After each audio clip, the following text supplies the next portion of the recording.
मागच्या वेळेस आम्ही युतीमध्ये बहिरीमला आम्ही नगर परिषदची आम्ही युतीमध्ये त्यांना 2017 मध्ये आम्ही त्यांना निवडणुकीकरता अध्यक्षपदाची उमेदवारी दिली होती। त्यावेळेस स्वतः बावनकुळे साहेब या महाराष्ट्राचे मंत्री होते, नागपूर जिल्ह्याचे पालकमंत्री सुद्धा होते।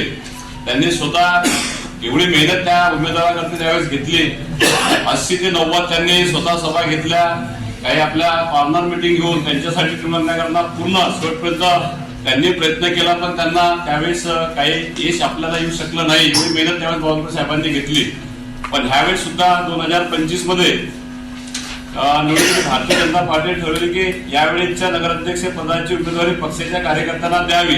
याचं पक्षाने आम्ही ठरवलं होतं की यावेळेस आपला भारतीय जनता पार्टीचा आपला कोणता तरी कार्यकर्ता आपली ही निवडणूक लढेल असं आम्ही सर्वांनी ठरवल्यानंतर बहिरीम पक्षाने साथ द्यावा, मात्र त्यांनी या गोष्टीचा विरोध केला आणि आमच्या विरोधात अजय कदम यांना अपक्ष उमेदवार त्यांनी उभा केला।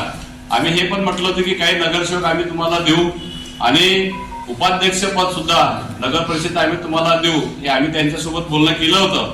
पण त्यांनी ते मान्य न करता त्यांनी अजय कदमला त्यांनी अपक्ष त्यांनी उभं केलं।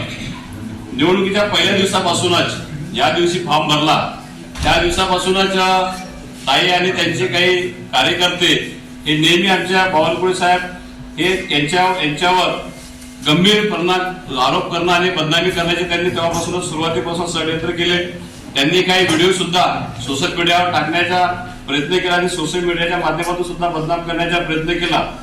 निवडणुकी दरम्यान शहरामध्ये आयोजित सभा अडवण्याचा सुद्धा प्रयत्न केला।